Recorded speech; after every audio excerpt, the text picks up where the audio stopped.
Here we are, folks. Welcome to Moon Moth.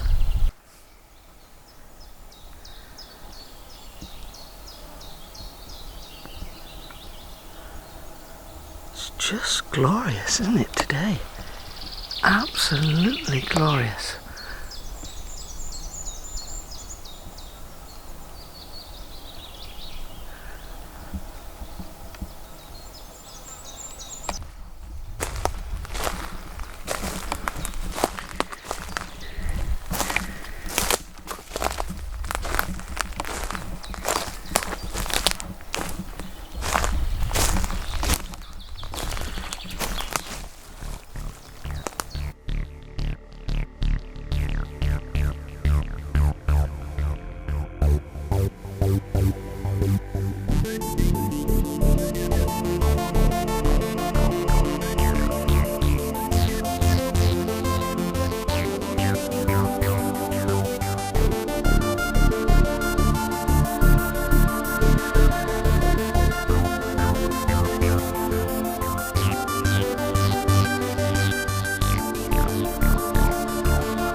We have an entrance stone here.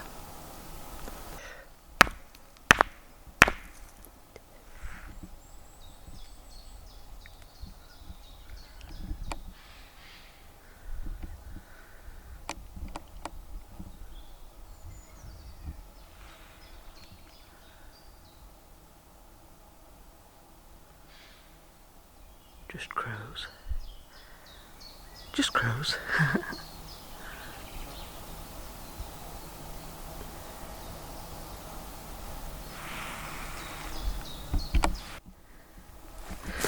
On my way up here, and I came across this,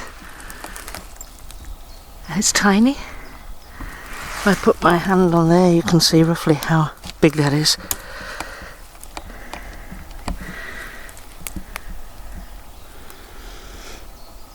And I think that's copying, well, my thought is it's copying this one, so I'm wondering if, I'll zoom in on that for you. I'm just wondering if it's teaching the little ones how to make these signals. Quite remarkable. Give you an idea of size. A lot going on in that, isn't there? Oh well. Then we have this collection of sticks. Sorry, I'm getting caught up on branches here. Stepping amongst this.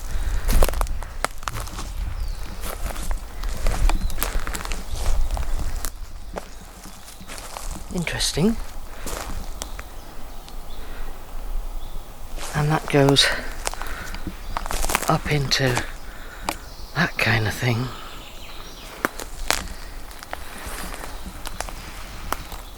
No, I don't think that's by accident, do you folks?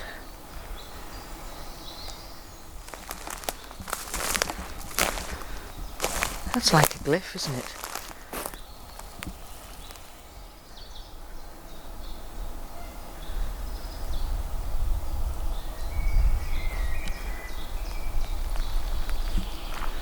We're halfway up the hill now.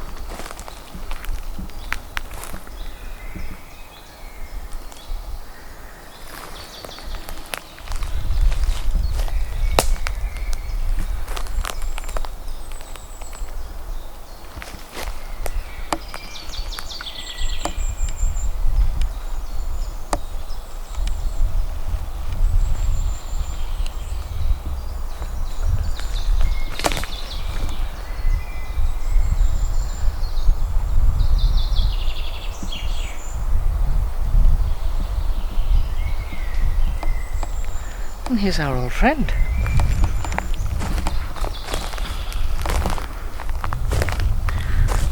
Here's our old friend.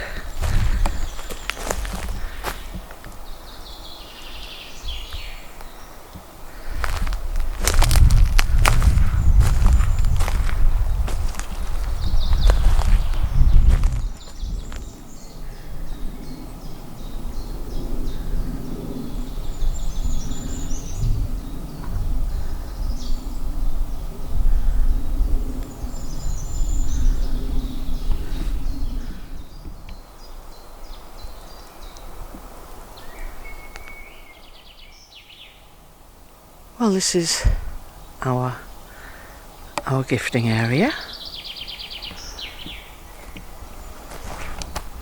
I'm always mindful of feet to see if there's any footprints. I can see where I've been, but I'm always looking to see if there's any footprints. So I've got a bag here. I'm going to lay it on there. Quite a big rip there. There's one. Cool.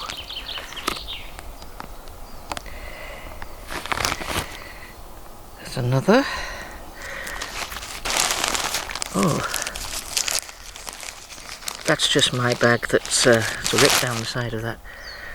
That's just my bag and all the claptrap that I bring with me. It feels like an absolute ton weight. So we've got a rip in there, and a rip there.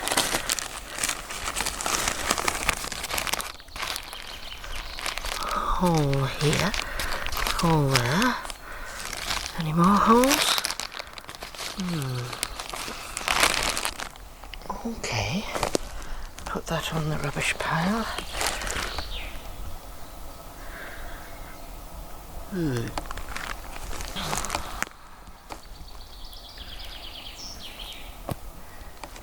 Now the marbles are still here, and I didn't know whether they would take the marbles or not. They may choose to, they may not, so we'll just leave it there and let them decide what they want. If they don't touch it after, say, a month or so, then I'll take them away, because I don't want, it may be that they think they're going to be harmful. This is interesting. See if I can show you what I'm trying to explain.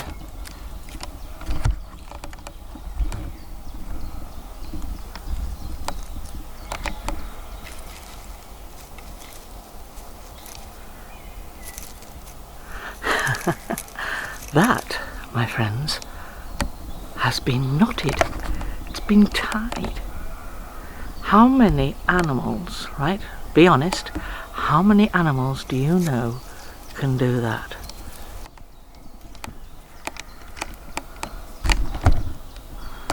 That's really fascinating. I have never seen that before.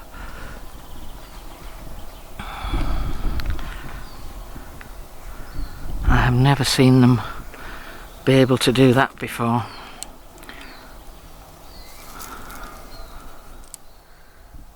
Oh, this is what we've got today. These are Brazil nuts. These are pecans. You can see those properly. And these are cherries. Now, Amagabas told me a few weeks ago that he liked cherries, and I couldn't get them for love nor money.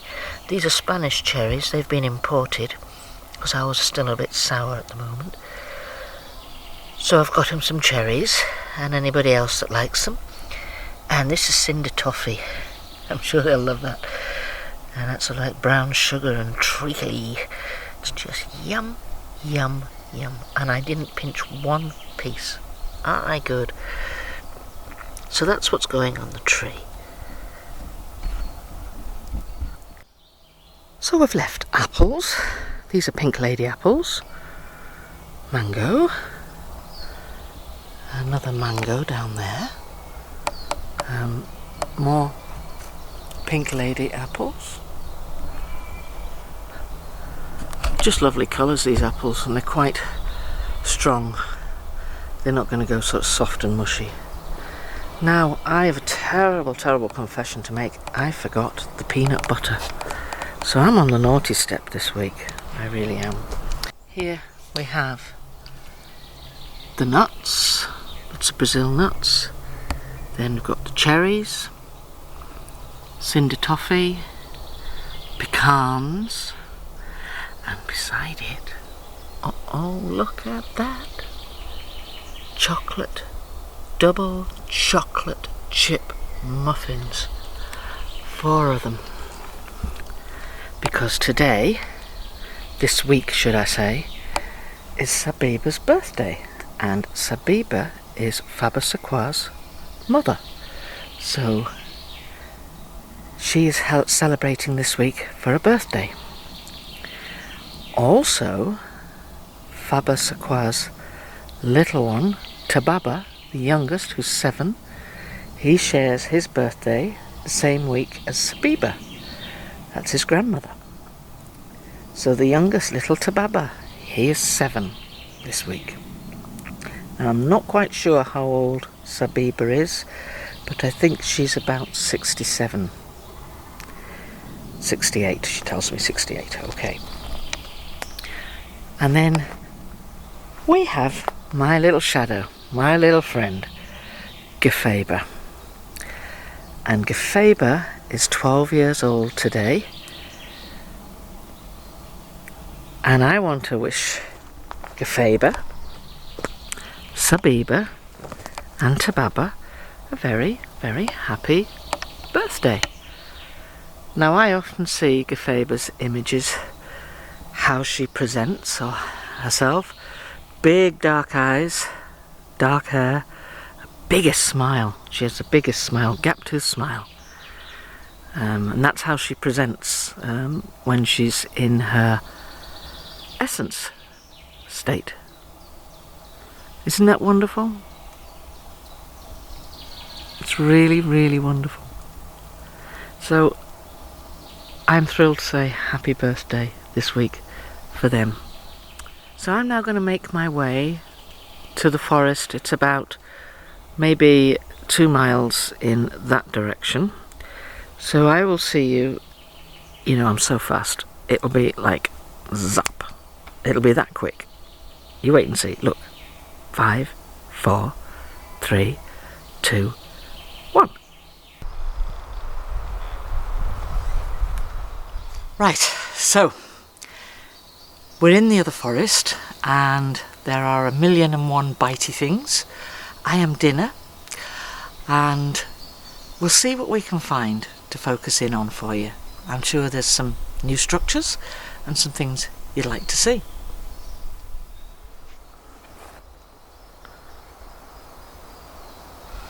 So this is mainly Dacia Gaya's home. Big D. It's mainly his place. And if we look carefully around, we see trees and trees and trees. So trees are so important. I'm led to believe, Athenian is keeping me right on this. She's going to help me with this. She has been assisting me with this. The trees are in the 20th dimension, where they can look very, very different to where they and how we see them now.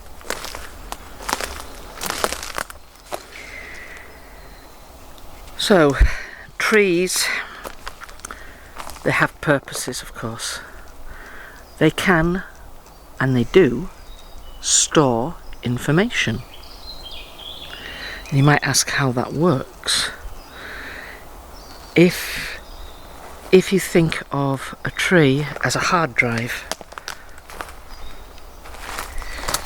a USB stick, a library, it stores information. Now, do trees communicate with each other? I am led to believe that they do.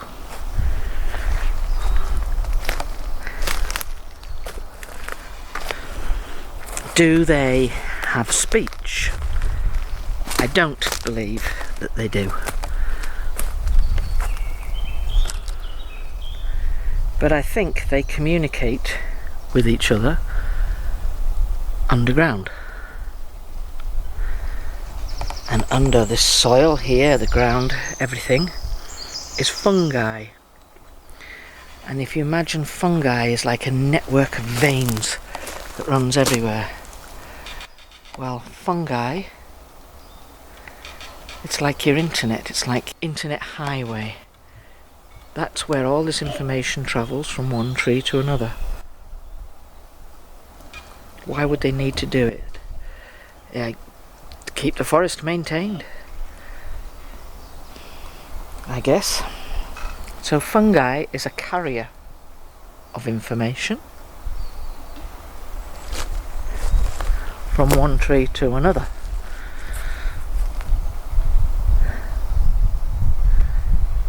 So I did ask if the Janu people, Bigfoot, Sasquatch, if they communicate with the trees.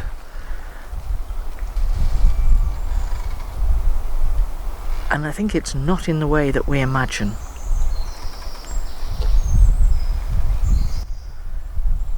But they do communicate.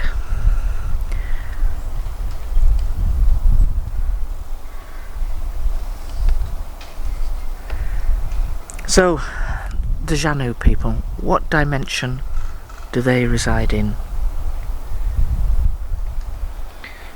And it's the 9th dimension and upwards. So when Ahuchida transitioned, she left the 9th dimension. She was actually much higher, and she now resides in the 13th dimension. So she was a true magi. She had learnt all the disciplines: meteorology, astrology, astronomy, healing. She had learnt all the different, there are 7 disciplines, I believe, and she mastered all of those, and she became a magi. And now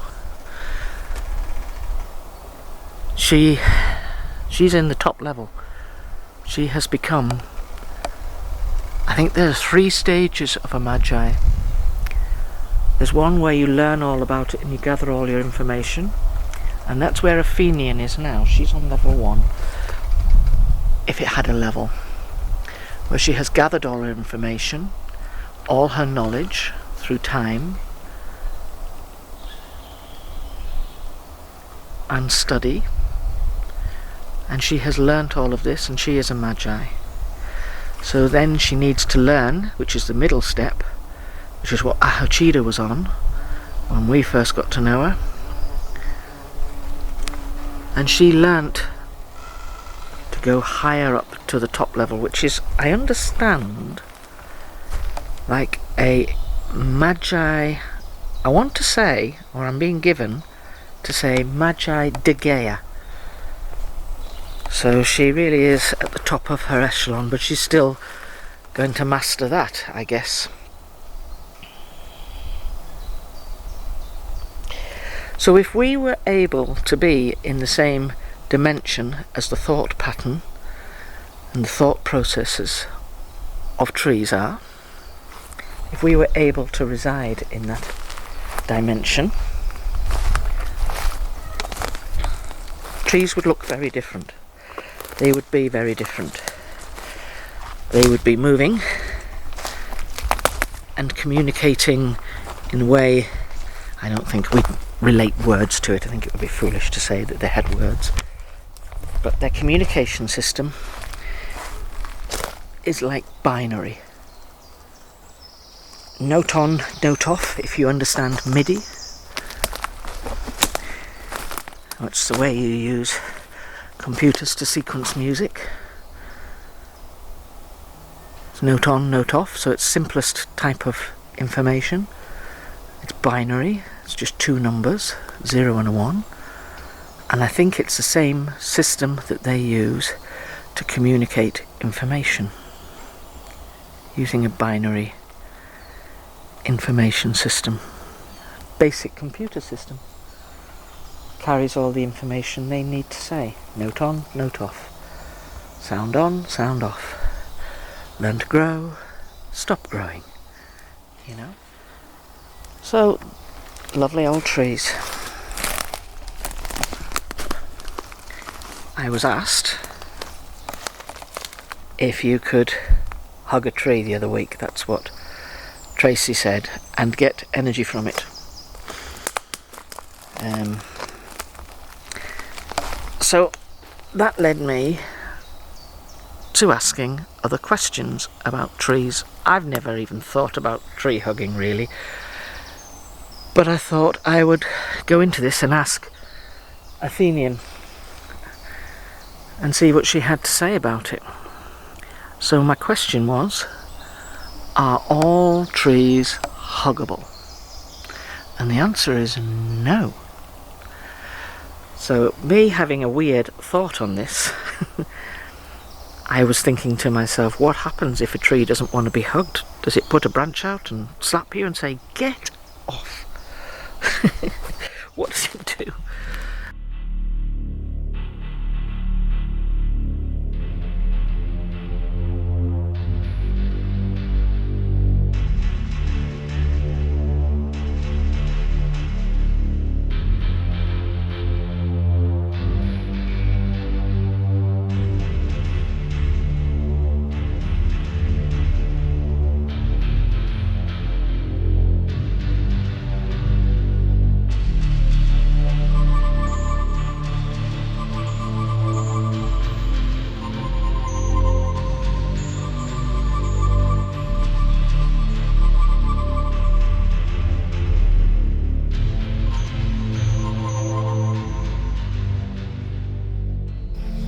So there were two types of trees that she told me about that did not like to be hugged. And one of those was a yew tree. There's a very good reason, I guess, for the yew tree, because it's quite poisonous. So I wondered if that was it. And she said, no, not really. And I said, is it just a stroppy tree? Is it just the father of the forest? And it is a very old tree. Some of them can be 1,000 years old and older. So it's revered. So it's a bit irreverent to go up. And that's if you can get arms round a 1,000-year-old tree. But it's a bit irreverent to go up and cuddle a yew tree. Were there any other trees that didn't like being hugged? Yes, sycamore was one of them. So I assume that that includes the maple as well. So just remember that those trees prefer you to keep your sticky paws off. No hugging maple trees. I am being light-hearted about this, I know, but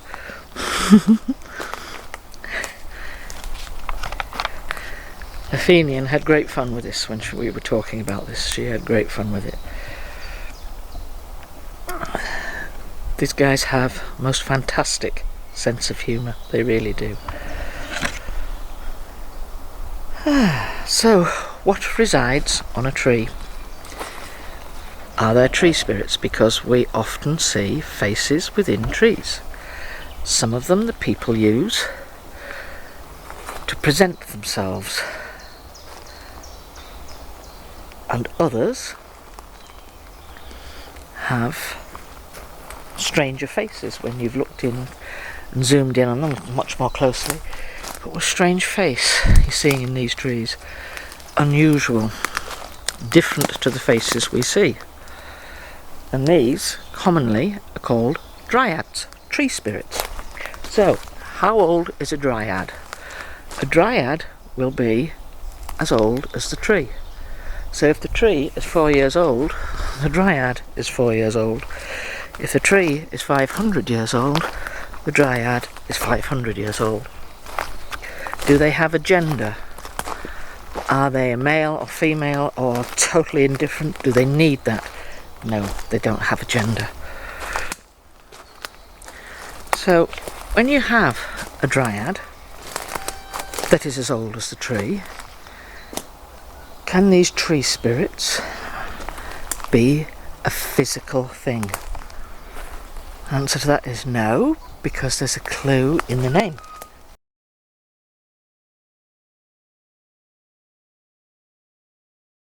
The name. tree spirit. They are a spirit. They are energetic.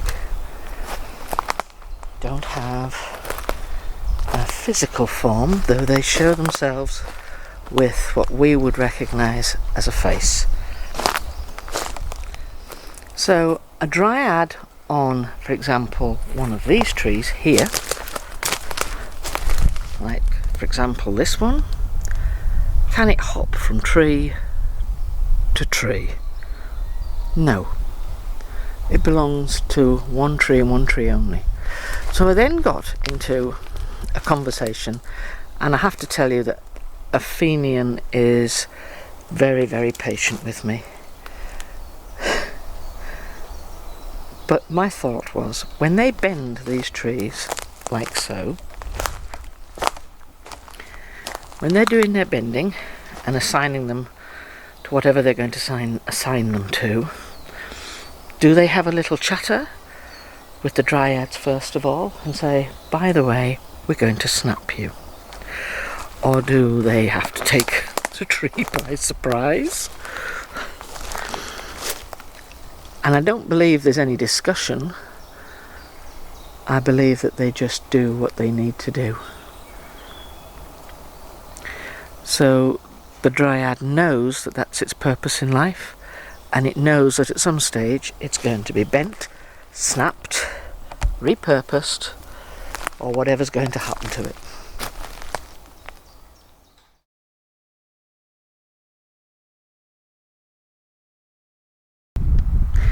I would like to try and explain here how the people may present themselves in the photographs and the images. Now that is not my knee squeaking, it's a big old tree squeaking above my head.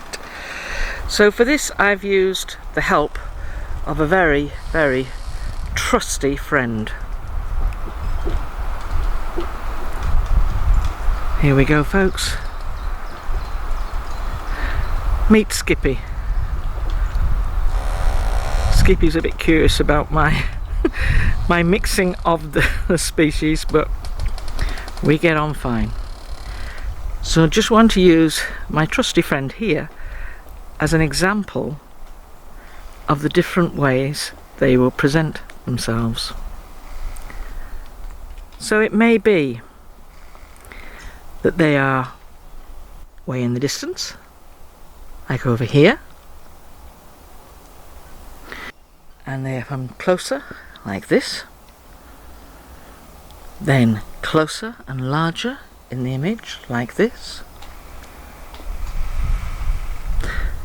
then they may be looking down from a different dimension. Doesn't matter, there's no ground, sides, walls, they're just presenting themselves. So they may be looking down. If you were to look up into the tops of the trees, you would see an image, faces looking down on you. It may be that they are on the ground, and the faces you see are on the ground. Doesn't mean they're lying in the ground. It just means that's the way they've been presenting themselves. It may be that they are actually within a tree, and you see their faces coming out of a tree. That doesn't mean they are in the tree, it's just how they present themselves.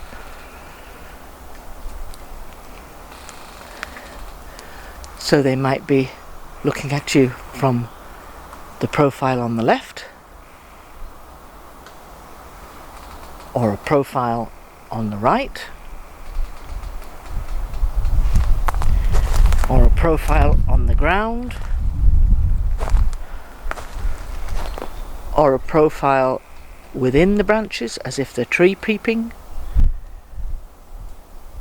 or from above looking down. It's just the way they present themselves. It doesn't mean that's where they actually are.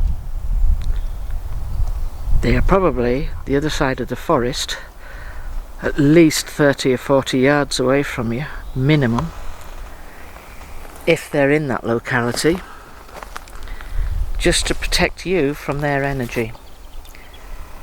and also to save themselves from your energy, because our energy affects them as much as we think their energy affects us. It's a two-way thing. So I hope that's as clear as mud. And my little trusty friend here, thank you very much, Skippy the koala. All you Australians are going, what? Well, great thanks. Hopefully it explains how you see some of the faces in different positions. It's just them presenting themselves with the image and the way they want you to see them. So with that, we're going to leave it there, and I'm going to say thank you very much for listening on a glorious, glorious Sunday afternoon. It's absolutely beautiful, and it's a wonderful day. The smell of the forest is absolutely amazing. Smell the pine and the woodland flowers. Beautiful. Anyways, folks, thank you for watching. Stay safe, be kind in word, thought and deed. Okay, we'll leave it there, folks. Have a good week. Bye for now.